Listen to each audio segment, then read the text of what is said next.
Sahabat Shalom, Bapak Yahweh memberkati saudara sekalian. Haleluya. Saya sangat senang sekali pada pagi ini, pagi yang cerah, kita bisa bersama-sama datang untuk memuliakan Tuhan. Baik saudara-saudara, pagi ini kita akan mendengarkan renungan firman Tuhan. Renungan ini saya ambil dari tren yang sedang terjadi di Indonesia. Kalau saat ini kita melihat di acara-acara televisi, berita-berita di koran maupun di radio, kita dikejutkan dengan munculnya vaksin palsu yang menggemparkan Indonesia. Pertama kali saya mendengar berita ini, saya agak terkejut dan saya berpikir, masa bisa sih orang memalsu vaksin, saudara? Bukankah di Indonesia ini ada satu lembaga yang mengawasi tentang obat? Kalau tidak salah, yang di belakangnya ada POM-nya itu apa ya? BPOM ya. Harusnya mereka tahu. Kenapa kok sampai tidak tahu, saudara? Dan tentu saja vaksin palsu ini ketika beritanya mencuat, membuat orang-orang yang memiliki bayi, mereka tersentak semuanya. Mereka terkejut. Mereka mulai berpikir, wah jangan-jangan bayi saya terkena vaksin palsu. Mereka gelisah, mereka takut, saudara. Karena vaksin palsu ini pasti akan sangat berdampak bagi kesehatan bayi. Nah, Bapak Ibu Saudara yang terkasih, berita menggemparkan tentang vaksin palsu ini saya renungkan ibarat seperti saat sekitar tahun 1999, 98 sampai tahun 2000, dunia iman Kristen dikejutkan dengan munculnya berita Tuhan palsu. Saya renungkan, wah ini mirip. Karena ini pasti akan sangat berdampak di dalam kehidupan iman kita, di dalam kehidupan keselamatan kita kelak. Selama ini kita menyembah, saya berpikir kita menyembah kepada Tuhan yang benar. Tetapi ternyata dengan munculnya satu berita pada waktu itu dari Yayasan Nehemia Jakarta yang dipimpin oleh Pak Dr. Surati, saya cukup terperanjat. Wah, kalau begitu saya sudah mengkonsumsi Tuhan palsu. Tentu saya tidak akan tinggal diam, saya pun menyelidikinya. Sama seperti ketika vaksin palsu itu mulai mencuat, orang mulai terkejut dan mulai menyelidiki. Apakah benar vaksin palsu ini beredar di salah satu rumah sakit? Ternyata setelah diselidiki, beredar di seluruh Indonesia. Maka mau tidak mau, Menteri Kesehatan turun tangan, saudara. Nah, di sini kita melihat terbongkarnya vaksin palsu ini justru bukan dicuatkan oleh seorang ilmuwan khususnya di bidang medis. Seharusnya dari BPOM ya. Harusnya dari mereka yang memberitahu, awas ada vaksin palsu, awas ada obat palsu. Harusnya begitu. Tetapi justru anehnya vaksin ini mencuat bukan dari seorang ilmuwan, bukan dari seorang dokter, bukan pula dari sebuah institusi yang berwenang, tetapi dari seorang ibu yang memeriksakan anaknya, yang memberikan anaknya vaksin, tetapi ternyata anak itu masih saja panas, masih saja sakit, saudara. Kalau kita lihat di berita ini, di sana dikatakan penyidik Direktorat Tindak Pidana Ekonomi dan khusus Badan Reserse Kriminal atau Bareskrim Polri membongkar sindikat pengedaran vaksin palsu yang meresahkan. Pengungkapan kasus bermula dari keluhan masyarakat terhadap balita mereka yang tetap sakit walaupun sudah disuntik vaksin. Berbekal dari laporan itu, polisi pun langsung menyelidiki. Nah, jadi penemuannya itu adalah dari seorang ibu. Nah, Bapak Ibu Saudara yang terkasih, kita melihat di sini sudah divaksin tapi tetap sakit dan ternyata anaknya meninggal. Orang mulai curiga, sama seperti saat ini orang mulai curiga apakah benar orang Israel memiliki sesembahan yang sama dengan suku Quraisy dan suku Jurhum. Padahal kalau kita melihat Abraham itu punya anak, itu Ismail dan Yitzhak. Nah, Ismail itu yang menurunkan garis keturunan Kedar.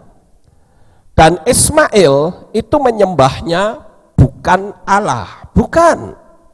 Tetapi menyembahnya adalah Yahweh. Saudara selidiki kitab suci kita.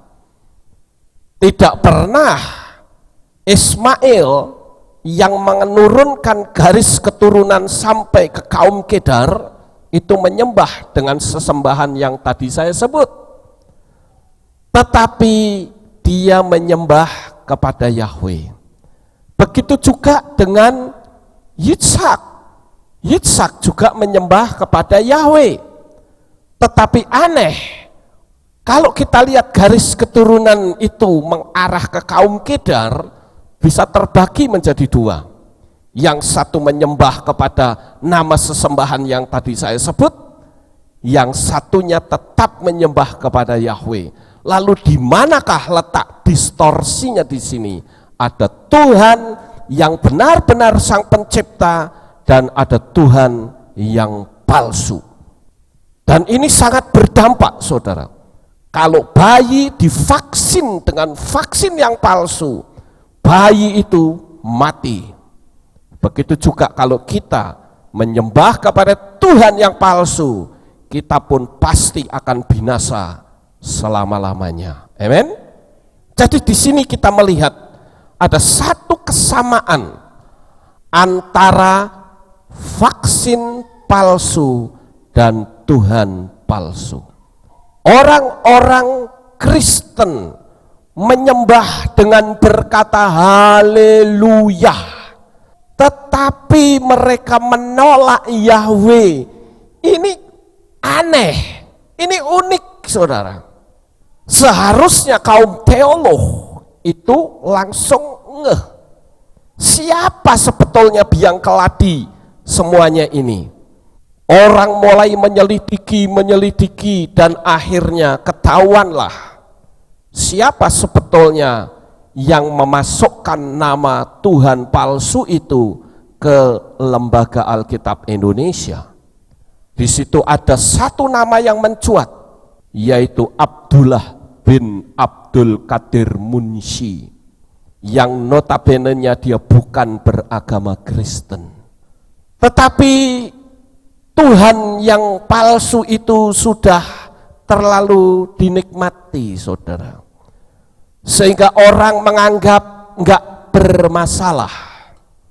Bahkan lebih cilaka lagi, ada pendeta yang memiliki gelar teologi yang cukup tinggi, tetapi mereka justru mengumbar kata-kata yang berkata bahwa Tuhan itu dipanggil apa saja itu mau, karena Tuhan itu penuh kasih. Di mana ayatnya? Saya kalau ketemu dengan pendeta-pendeta yang seperti itu, saya jawabnya gampang. Oh, jadi Tuhan itu dipanggil apa saja mau. Jadi kalau saya panggil Togok ya mau, panggil Bagong ya mau. Seorang yang bersekolah teologi ya, tapi teologianya ngaco, saudara. Sampai nama Tuhan yang palsu saja dan Tuhan yang asli mereka tidak bisa membedakan, mereka anggap itu sama. Nah, saudara yang terkasih, coba perhatikan gambar ini. Ini ada Abraham, ya, ini yang ada di belakang. Kemudian ini ada Sarah yang sedang lihat kedua anaknya. Ini Ismail, kemudian ini Ishak. Mereka menyembah, mereka berdua ini adalah keturunan Abraham. Baik Ismail maupun Ishak ini adalah darah dagingnya Abraham. Dan dia menyembahnya kepada Yahweh. Kita tentu tahu seperti vaksin palsu menggemparkan dunia di Indonesia ini. Bahkan seluruh dunia sekarang tahu bahwa di Indonesia tersebar vaksin palsu. Dan itu jelas mempermalukan negara ini, saudara. Kenapa? Karena orang berpikir ini BPOM-nya bagaimana? Kok sampai luput dari pengawasan? Apakah mereka percaya begitu saja karena mungkin dikemas dengan baik? Karena dikemas dengan rapi sehingga tidak lagi melakukan cross check ulang. Apakah benar ini masih asli atau palsu? Mereka percaya saja, oh, sama dosnya sama, botolnya sama kok. Nah, Bapak Ibu Saudara yang terkasih, kita melihat di sini Yahweh itu adalah sesembahannya Abraham, Ishak dan Ismail serta Sarah. Sementara Allah ini adalah sesembahannya suku Quraisy dan Jurhum. Saya tidak akan menerangkan lagi tentang hal ini karena saya sudah menerangkannya di YouTube, saudara. Bahwa Tuhan orang Israel itu tidak ada yang bernama ini, enggak ada, saudara. Jadi saya menyebutnya Tuhan yang palsu.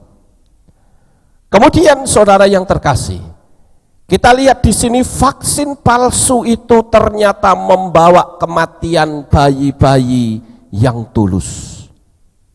Saudara bayangkan, bayi-bayi mungil seperti ini, mereka harus mati terkena penyakit karena vaksinnya tidak bisa memberikan imunisasi kepada tubuhnya bayi. Kita melihat di sini kalau kita menyembah kepada Tuhan yang palsu juga bisa membawa kematian yang kekal. Di dalam kitab Mislei bahkan dicatat 2 kali. Mislei pasal 14 ayat 12 dan pasal 16 ayat 25 dikatakan ada jalan yang disangka orang lurus tetapi ujungnya menuju maut. Kita harus menyadari hal ini, saudara. Betapa berbahayanya kita mengikut suatu kepercayaan tanpa kita menelusuri ujungnya itu ada di mana. Jangan sampai saudara mengikut satu kepercayaan tetapi tidak pernah menyelidiki.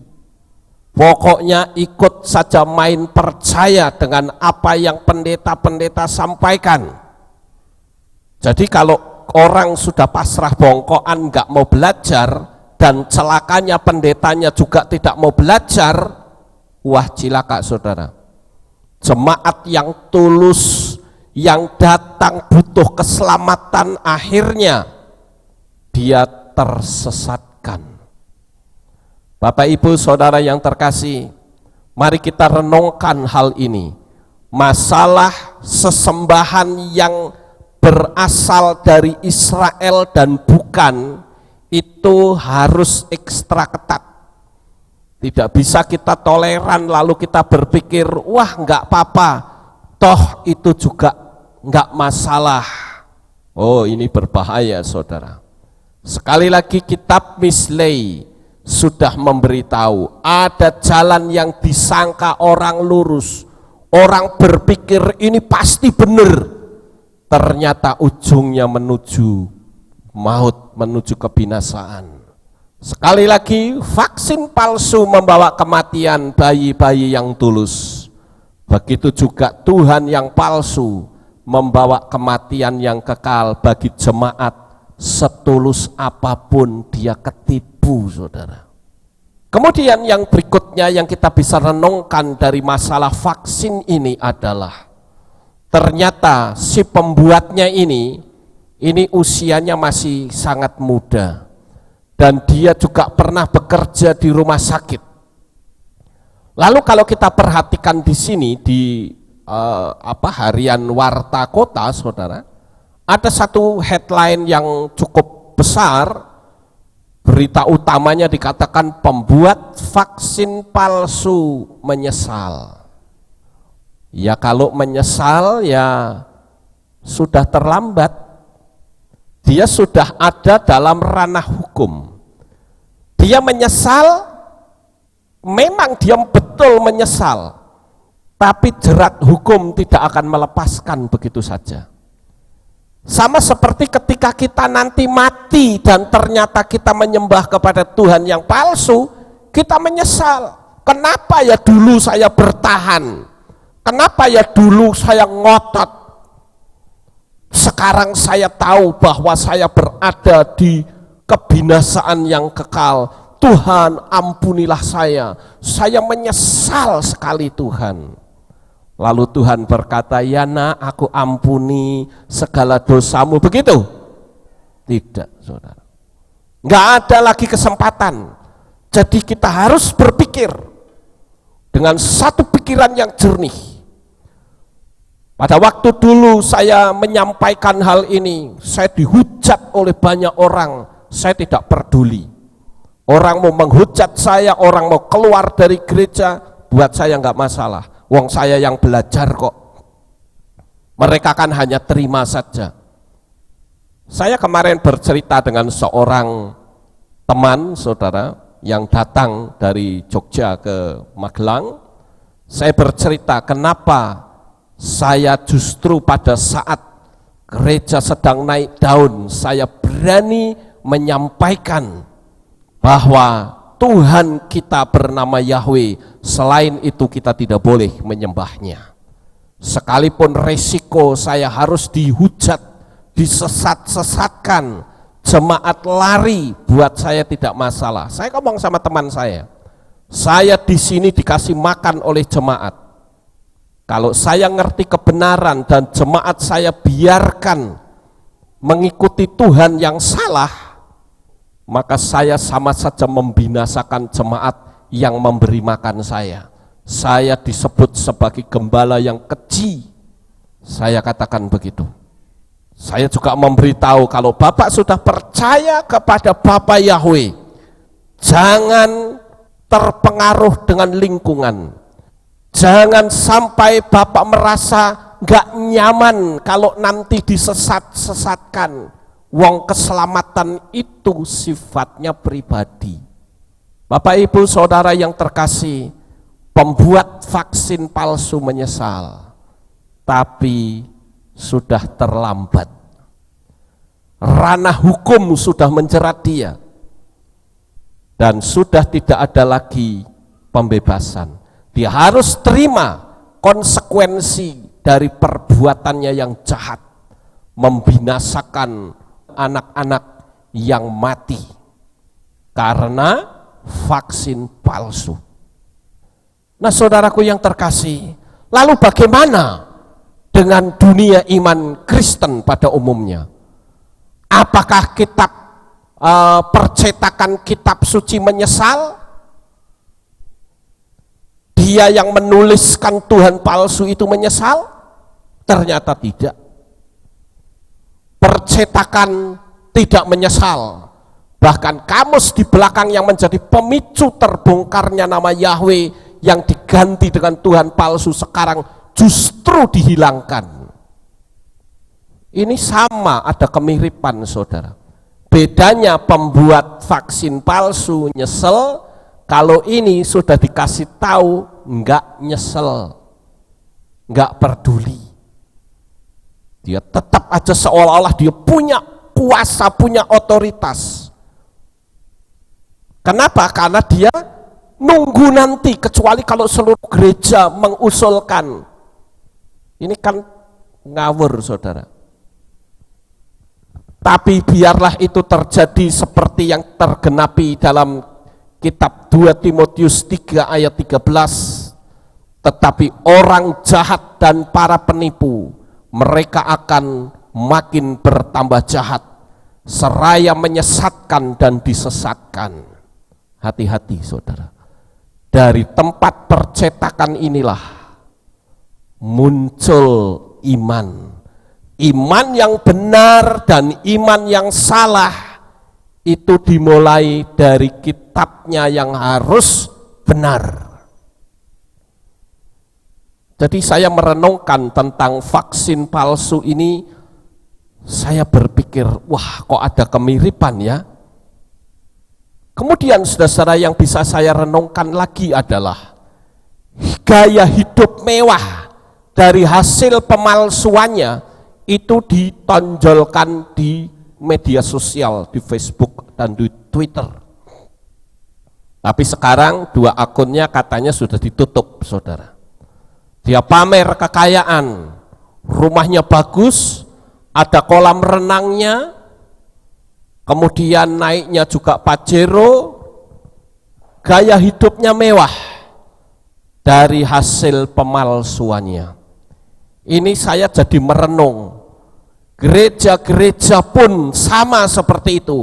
Yang ditonjolkan adalah kemewahan-kemewahan, bangun gereja besar-besar, semewah mungkin. Saya kemarin dikasih tahu oleh teman yang datang ke sini saudara, dia katakan bahwa ada satu gereja, saya tidak perlu sebut namanya, untuk sound sistemnya saja itu 2 miliar, untuk soundnya saja saudara.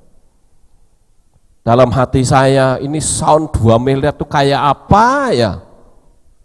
Dalam satu ruangan yang tidak seberapa besar, kecuali kalau itu untuk Istora Senayan, wah itu layak ya. Tapi kalau sebuah bangunan sampai soundnya 2 miliar, macam apa itu? Hanya soundnya saja loh, belum alat musiknya. Jadi yang ditampilkan itu hanya kemewahan, bukan menampilkan dan menonjolkan kebenaran yang berakar sumber pada Ibrani, khususnya Torah. Ini cilaka banget saudara. Jadi yang ditonjolkan hal-hal yang tidak penting. Sama seperti orang yang membuat vaksin palsu ini. Bahkan gereja-gereja memakai indikator kekayaan sebagai kebenaran. Dan mereka mengatakan, kamu menganggap aku menyembah Tuhan yang palsu, buktinya aku lebih kaya dari kamu. Ini kan mengerikan saudara. Kalau orang sudah berkata begitu, saya akan menjawab, orang ateis juga ada yang kaya, bahkan lebih kaya dari kamu. Tapi indikator kebenaran itu bukan kekayaan. Indikator kebenaran itu adalah apa yang disampaikan itu ada enggak dalam kitab suci Ibrani yang benar saudara. Jangan sampai kita sebagai anak-anak Tuhan yang datang dengan hati yang tulus, ingin supaya nanti kalau mati selamat, ternyata tidak selamat. Saya dulu pernah mempelajari satu pengajaran dari luar, dan setelah saya ikuti ternyata ngaco di dalamnya, tercampur semua, ada sistem sinkritisme. Saya langsung mundur saudara, karena orang Yahudi tidak seperti itu, dia konsisten dengan pengajarannya. Saya lebih baik mundur, dan saya katakan saya mundur. Saya akan ikutin apa yang kitab suci tulis. Jadi saya harus tetap mewaspadai pengajaran yang saya sampaikan. Jangan sampai saya mengajarkan sesuatu yang tersesat, membuat seluruh jemaat tersesat semua. Di sini saya sebagai supir, kalau saya nyupirnya ugal-ugalan, saya masuk jurang, maka penumpangnya semua mati masuk jurang. Sayalah yang bertanggung jawab di dalam kehidupan iman kita semuanya, saudara. Saya mengajarkan sesuatu harus sesuai dengan apa yang kitab suci, khususnya Ibrani, tulis. Nah, Bapak Ibu Saudaraku yang terkasih, lalu kita melihat bahwa berita-berita di mana-mana itu bermunculan.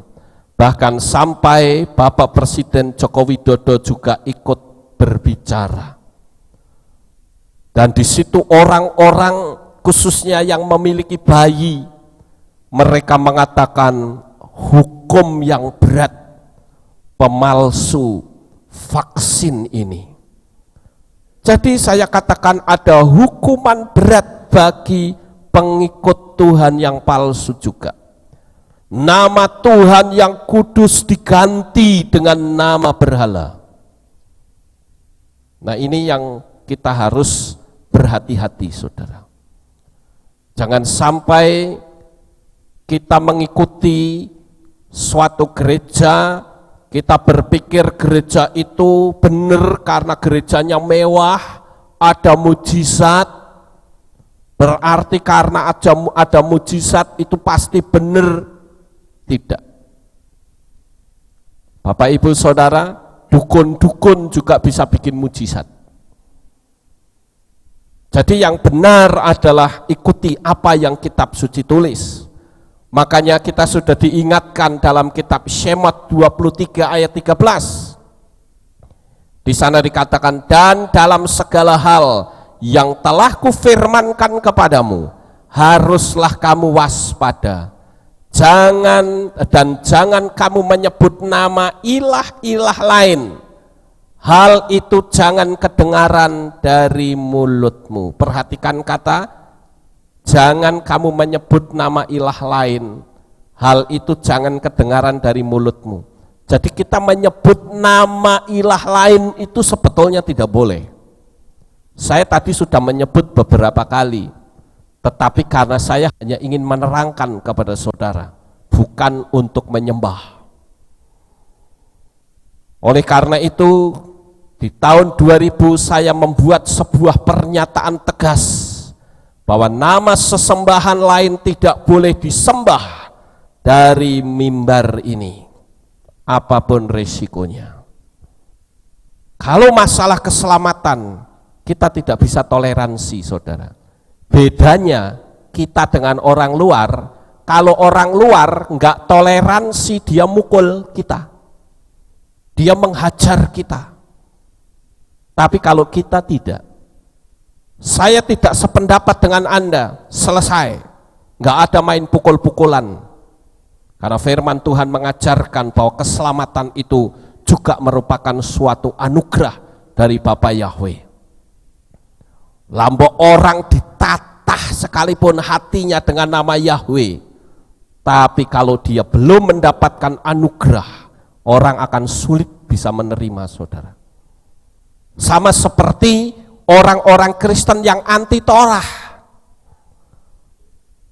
Mereka pada waktu hari Pentakosta, mereka merayakan Pentakosta, tapi mereka anti Torah. Padahal perayaan Pentakosta atau Syavuot itu adalah peringatan turunnya Torah di Sinai. Kalau Tuhan menulis Torah di loh batu, ternyata hati manusia lebih keras dari loh batu itu sendiri. Makanya perlu Roh Kudus yang menyadarkan. Dengan Roh Kudus, maka akhirnya kita menyadari, oh itu sebuah kesalahan. Itulah anugerah, saudara. Jadi ingat di sini, nama sesembahan itu tidak boleh disebut. Padahal di gereja-gereja mereka panggil-panggil, sekali saja nama Yahweh nggak pernah dipanggil. Bapak Ibu Saudara yang terkasih, ini kita mesti berhati-hati. Sekarang kita lanjut yang berikutnya, Saudara. Kita melihat pada saat terjadi berita vaksin palsu, maka distributor obat, kemudian rumah sakit, puskesmas, apotek-apotek diperiksa, dan yang memiliki vaksin palsu langsung berhadapan dengan hukum. Distributor dan lain-lain itu ibarat gereja yang memanggil kepada Tuhan yang palsu itu. Dari yang besar sampai yang kecil, dia akan berurusan dengan hukum, saudara. Bukan hukum di dunia ini, tapi hukum kelak di dunia supranatural. Jadi kita melihat bahwa mereka mulai diperiksa. Yang memiliki vaksin palsu langsung kena hukuman. Lalu kalau misalnya saudara punya apotek, begitu berita vaksin palsu itu muncul, kira-kira apa yang akan saudara lakukan?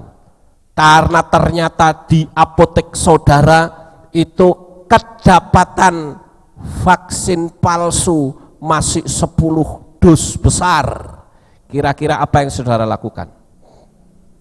Kalau orang yang berhikmat, kalau saya yang punya apotek, maka vaksin palsu yang mungkin masih puluhan dus besar, saya akan kukuti, saya akan hancurkan, saudara. Saya segera beli vaksin yang asli, langsung saya pajang. Vaksin yang palsu, hapus semuanya. Itu orang yang berhikmat. Sama seperti kita. Begitu kita menyadari, wah, saya menyembah kepada Tuhan yang palsu, robek dengan apa? Baptis pembaharuan. Orang yang berhikmat segera merobek materai yang lama atas nama Tuhan yang palsu itu dan mengganti dengan nama yang benar, yaitu nama Yahweh. Makanya saya melakukan baptisan pembaharuan. Bagi saudara yang belum dibaptis pembaharuan, renungkan baik-baik ini. Ini sama seperti saudara punya apotek. Ketika di apotek saudara itu ada obat yang palsu tadi, mau diapain? Ah, sayang dong, ini juga beli pakai uang, mahal pula. Tapi orang yang ngerti, sekalipun itu sudah mahal, kita punya stok banyak, tapi ini membahayakan, musnahkan saja daripada kita terjerat hukum, saudara. Amin.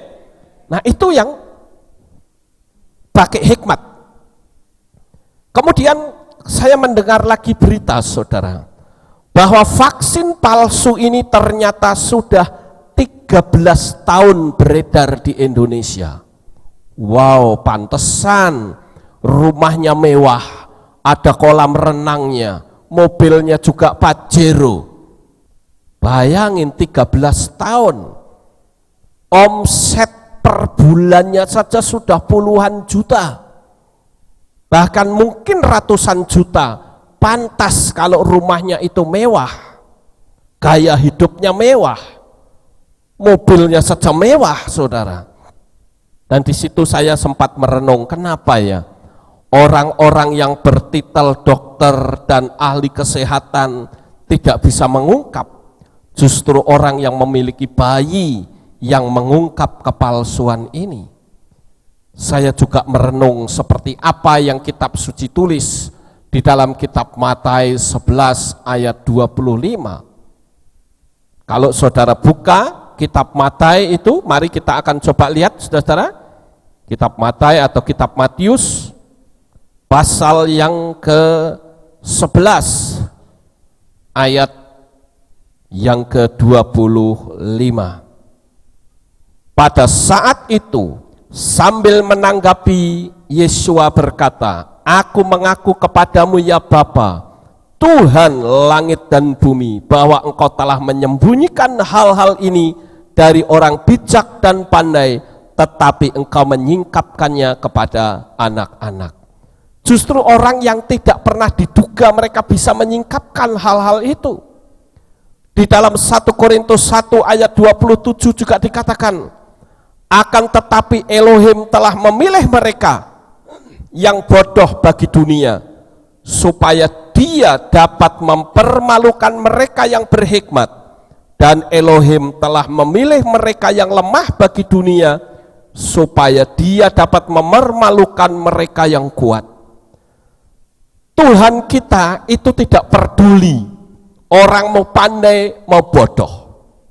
Kalau orang hatinya tulus, dia mau sungguh-sungguh dalam pelayanan, Tuhan akan singkapkan sesuatu. Saya menyadari saya bukan orang yang bertitel teologi ya, tetapi Tuhan beri nyali saya untuk saya nyampaikan kebenaran dari sejak tahun 2000, saudara. Dan di sini kita harus tahu bahwa Tuhan yang kita sembah adalah Tuhan yang sangat luar biasa. Artinya Dia tidak berpihak hanya kepada orang-orang pandai saja, tetapi siapapun manusia, sekalipun dia bodoh, sekalipun dia tidak berpendidikan, tetapi dia mau dengan hati yang terbuka mencari Dia, Tuhan akan singkapkan banyak hal. Dan yang terakhir, saudara-saudara, apakah orang yang uangnya pas-pasan lebih baik divaksin yang palsu daripada tidak sama sekali? Kalau saudara punya bayi, duitnya pas-pasan, mau suntik vaksin asli nggak punya duit, saudara mikir nggak?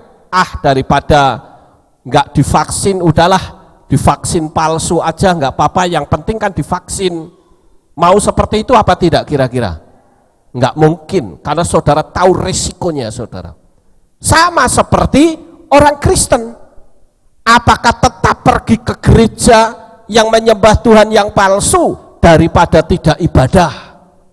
Saudara mau pilih yang mana? Lebih baik tidak ibadah karena di tempat saudara nggak ada kehilat yang menyembah kepada Bapa Yahweh, atau saudara akan pergi ke gereja yang menyembah kepada sesembahan lain?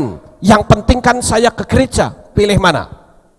Lebih baik tidak ibadah.